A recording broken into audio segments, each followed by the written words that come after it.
श्रीगुरुभ्यो नमः हरि ओम ओम अखंडानंदसंबोधः वंदनात् यस्य जायते गोविंदं तमहं वंदे चिदानंदतनुं गुरुं. So yesterday we saw we have to have shraddha in the deities, in the Vedas, in the Guru, in the mantra, in the holy places, then in the great people, the holy men, and the medicine. Only if we have the shraddha, the amount of shraddha is equivalent to the amount of effectiveness of these things, whatever we saw. Okay, so it will be easy for the effect to take place. Now, says then it's not that easy to have shraddha. Shraddha in the sense of faith, it's not, even if shraddha in the sense of faith is not easy.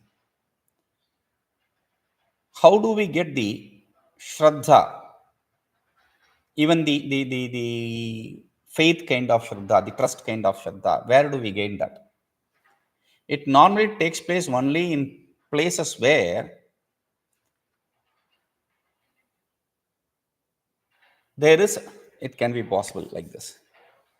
People who always speak the truth, only there you have this shraddha. Also, people who always speak the lie. What? Yes. You have belief, trust in people who always speak truth. And you have a belief, trust in people who always speak lie. How is it possible? Yes, you have belief. Oh, if that fellow says it's true. If this fellow says it's false, it's lie. You believe it, right? So the in the world, to have shraddha, a person should, in fact, if you want to follow someone, then you have to say that that fellow is saying the truth. A person who speaks the truth, that person you will follow, you will believe. That is why in Shastra, speaking the truth is yathārtha. Yathārtha means yathārtha, as it is.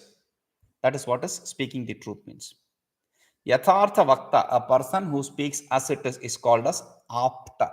The word apta is to refer to person who speaks things as it is, the truth.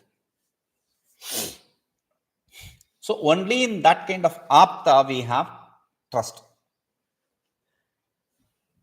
The problem is, even though it is so in the world that you only accept people, you only believe in people who always speak the truth, the problem is, with respect to the world, the problem is, with respect to the world and with respect to the people in the world, the problem is that they are conditional.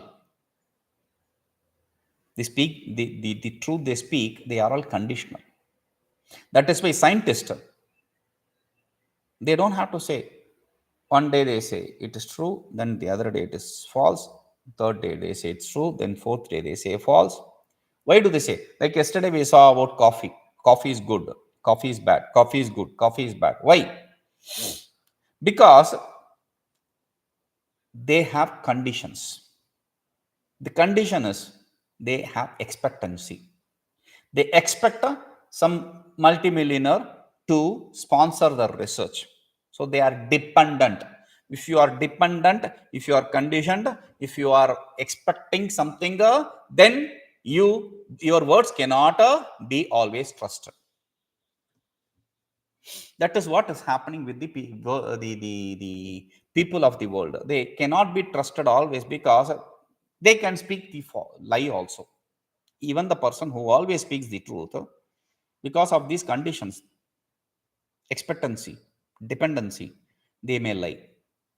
So we have to find that person who does not lie. Who will not lie? A person who is not conditioned, a person who does not expect, a person who is not dependent. Only that person can you trust. So he says, where will I find that person? is first you have to say, understand this. So, astītyevopalabdhavyaṃ vastusadbhāvaniścayāt sadbhāvaniścayastasya śraddhayā śāstrasiddhayā. astītyevopalabdhavyaṃ vastu sadbhāvaniścayāt sadbhāvaniścayah tasya śraddhayā śāstrasiddhayā. Sadbhāvaniścayāt, through the determined knowledge. Nischaya means determination. To the determination of its existence. Satbhava. Satbhava means satta, existence. To the determined knowledge, the clarity of its existence. Whose existence are we talking about? Vastu. Vastusadbhāva. The existence of the vastu. Vastu means object. Vastu means the self. So, the existence of the self, because of the determined knowledge of the existence of the self. Fifth case, nischayāt, means it's in hetu. It's in the panchami hetu. Fifth case is normally given in the sense of reason. Because of this reason, vastu, the object, is a. But where did we gain this clarity that it is existence? So he says, because of we have established that it is existence, therefore, astītyevopalabdhavyaṃ, the self should be always understood to be of the nature of existence. But first, give me the answer. Where did I establish? Where did you establish? You are giving the reason because it is established as a existence. Where is it established that it is existence? For that he says, sadbhāvaniścayāt, tasya sadbhāvaniścayah, the existence of that self is a tasya vastunah, of that vastu is a gained through śraddhayā śāstrasiddhayā, to the śraddhā which is gained through the shastra. Śāstrasiddhayā śraddhayā, to the śraddhā gained through the understanding, the clarity of the shastra. From the shastra, you have the understanding. Through that śraddhā, you have this knowledge that it is, you have this clarity, you have this determining that it is existence. Okay. So, only through the shastra, you understand that the self is existence. That is why Sat Brahma, Satyam Brahma, etc. the Shruti says. Santam yenam tato viruti. The people say, one who understands, who accepts the self as existence, he knows. People, the holy men, accept it. That's what the Shruti says.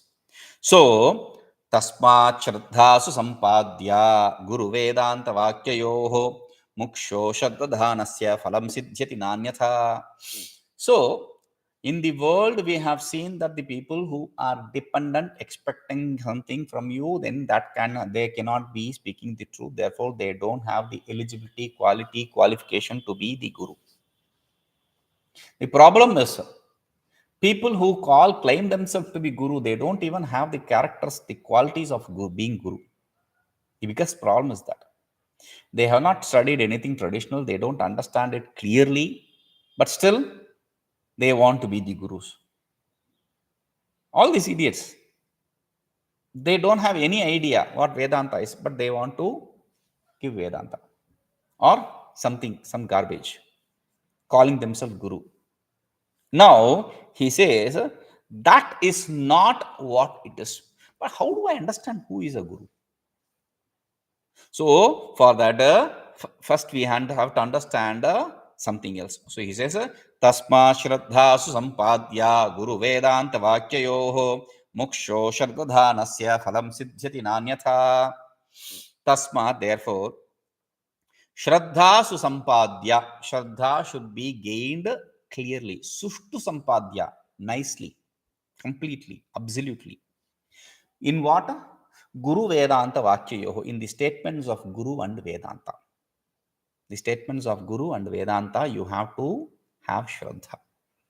Why should I have Śraddhā in the statement of Guru? Even the trust, even the belief. Why should I have? Because he is also of the world.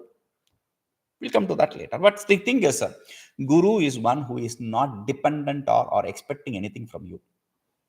That's a lie, actually. Because you yourself said in the beginning that at the beginning you said Guru expects the attitude from the disciple, proper attitude. If you don't have the proper attitude, the Shastra says ashraddhayanadeyam, one who does not have śraddhā, to him astītyevopalabdhavyaṃ nadeyam. One who does not have śraddhā, to him it should not be taught.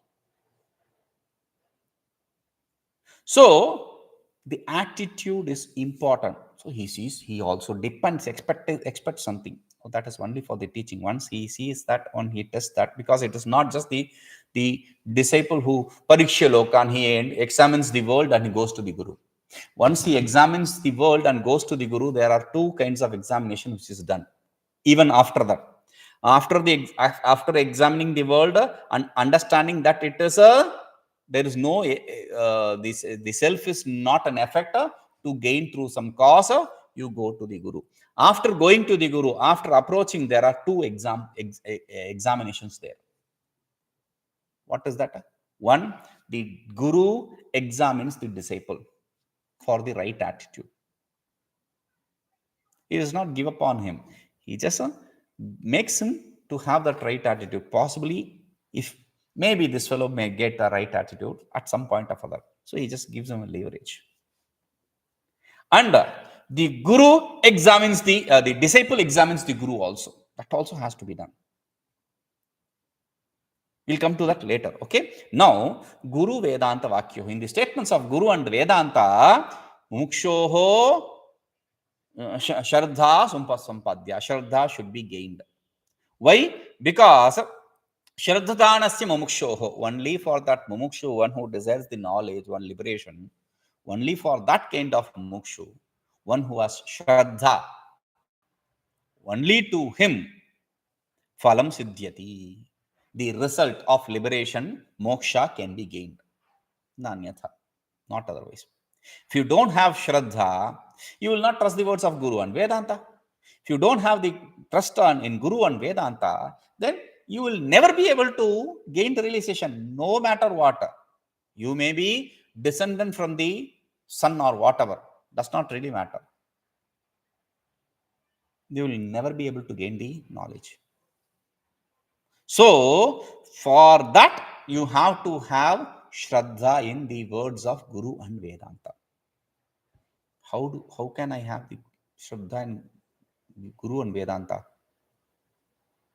First, you have to understand why Vedanta and why Guru.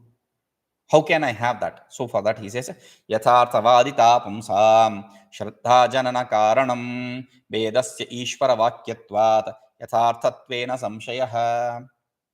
yathārthavāditā puṃsāṃ śraddhājananakāraṇam vedasyeśvaravākyatvādyathārthatve saṃśayaḥ. We already said this.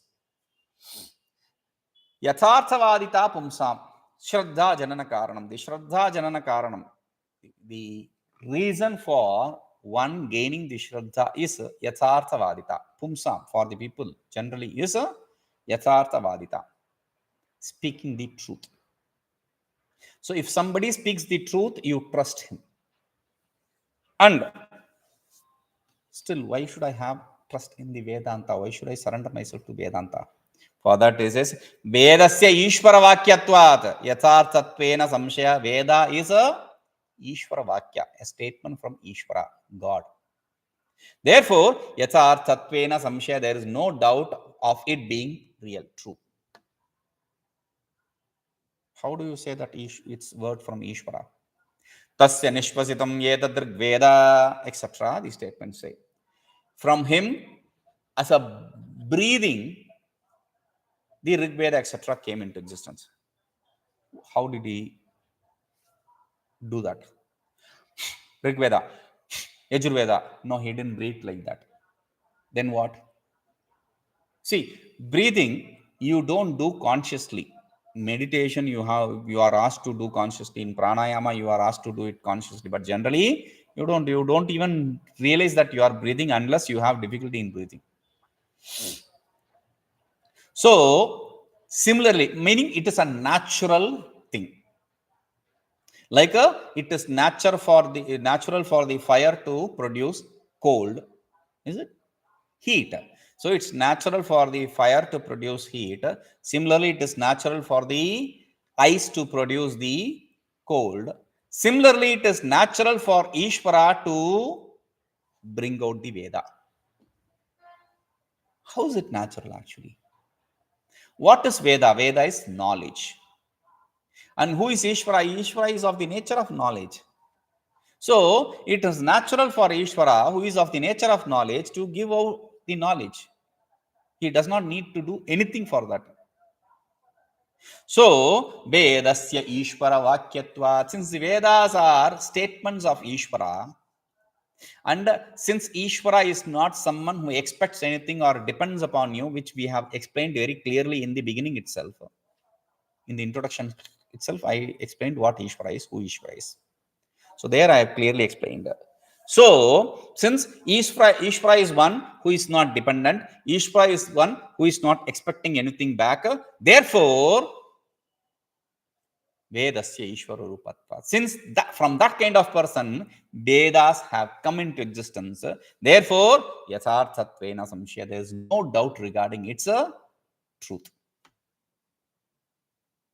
Okay, but the Guru, for that he says, muktasyeśvararūpatvādgurorvāgapi tādṛśī tasmāttadvākyayoḥ śraddhā satāṃ sidhyati dhīmatām.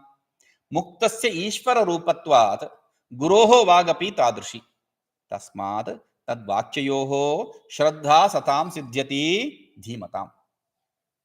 muktasyeśvararūpatvādgurorvāgapi. Muktasya, the mukta is also of the nature of Ishvara, is Ishvara himself. That is why we keep repeating in Vedanta, God and Guru is not different. Guru is God, God is Guru. Why? Like God does not have any expectancy, Guru does not have any expectancy. Like God is Satyakama, Satya Sankalpa, Guru is also Satyakama, Satya Sankalpa. We'll come to that, what I mean. So like God is Aptakama, Aptatrutta, Guru is also Aptakama, Aptatrutta. Aptakama, Aptatrutta means one who is satisfied with whatever he has, one who does not need anything to please him. Therefore, you cannot bribe him. Okay, that is one. Satyakama, Satya Sankalpa. He is one whose wishes are fulfilled. If at all there is a wish, actually there is no possibility of him having any wish, because the thoughts does not arise. The thoughts that arise, that is because of the prarabdha of the jivas. That is why in Vedanta, we always, in Indian tradition, we always have an avatara associated with one deity or other, one guru or other. Oh, that guru, he is an avatar of Shiva. Oh, this guru, he is an avatar of Rama. Oh, that guru, he is an avatar of Devi. Like that, we have some ideas or other, avatars of avatars. Why? Because it is natural for the avatar to take place when there is a collective punya. When there is a problem and the collective punya is there, then that collective punya gives rise to an avatar. Okay, so any guru or any mukta purusha, they are always related to some avatara or other. Here we call him Ishvara himself. That is why the statement, the people come sometimes Guru Bhagavan. That is the most stupidest way to say. Guru Bhagavan is a oxymoron actually. Guru is Bhagavan, Bhagavan is Guru. How can you say Guru and Bhagavan in the same statement? Guru Bhagavan. That's a stupid statement. You may want to extol your Guru as Bhagavan, but Guru is Bhagavan. You don't have to say Guru Bhagavan. Bhagavan, over. There is no Guru Bhagavan. Okay, like just like saying Advaita Vedanta. That's a stupid statement. Advaita Vedanta is stupid because Vedanta itself is Advaita. Vedanta means Advaita. Vedanta means the essence of Veda. The essence of Veda is Bheda Anta. end of the duality. End of duality means non-duality. So, Mukta Guru is Ishvara. That is why he says muktasyeśvararūpatvādgurorvāgapi. Guroho Ishvararūpatvādgurorvāgapi.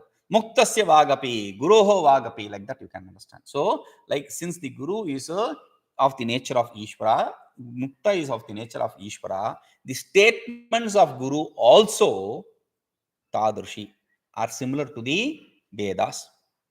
Meaning they are also yathārtha. They are also real. Tasmācchraddhā. Therefore, tadvākyayoḥ, their statements, the statement of the Guru and the statement of the Ishvara, the statement of the Guru and the statement of Veda, both. So, śraddhā dhīmatām satāṃ sidhyati. Śraddhā sidhyati. Śraddhā takes place for whom? Dhīmatām satāṃ. A person who has dhi and one who is a sat. Sat means a sattvic person. Let us understand like that. A satāṃ means a sattvic person. Dhīmatām means dhi means both intellect and valor, strength. You need to have both. Like I said, after examining the world, you go to the Guru. After going to the Guru, there are two examinations, I said. Two examinations is Guru does one examination, the disciple does the other. You have to. So, because see, let us say, you have a property and you are in need of money, and there is this fellow who takes a property and gives in money in return, samanat, something like that. Like, okay, so you pledge him and he will give you money. But the problem with this fellow is he's a rowdy. He is a bad person. The problem is, unlike bank, where if you pay the money, you will get back the mortgage. Whatever you mortgage, you can get it back. But with this rowdy, with this bad person, if you are going to mortgage with him, if you are going to put it in amanat with him, then he is not going to give it back. He'll cheat you. So, you will try to escape the possibility of taking this property to him for pledging. So, when push comes to shove, when there is no other option for him left, you go to him and you mortgage with him and you take the money. Even though you know it may not come back. But still, you want to solve the problem current, so you pledge it with him. Similarly, here, so you need to have a great amount of strength to go to him finally. I will lose it. It's okay. Doesn't really matter. I want the money now. You have no options. Similarly, when you go to the Guru, after examining the Guru, it's not examines, it is only examine, singular. You have to test him. Once you have tested him, then over. Whatever kind of test that is over. There is no more test. You should not go on testing. Then there is no point. Like if you have a gold piece and you are going to test it every now and then, whether it's a gold inside, at this stage is it gold, at this stage is it gold, and you will not be left with gold. So you go on testing, you will not be left with any hope. So you have to test, examine. Once the examine is done, that is the intellect. You need the intellect for examining. Next is you need valor, because you need the strength. Why do you need strength? You have to surrender yourself. That's why namaskara itself is namrata. Namrata means to have that humility, that attitude, that surrender. People do namaskara in South India. Even that is very rare. Folding hands itself has become very rare. In North India, they just they put their hand down and then bend their head. That's all.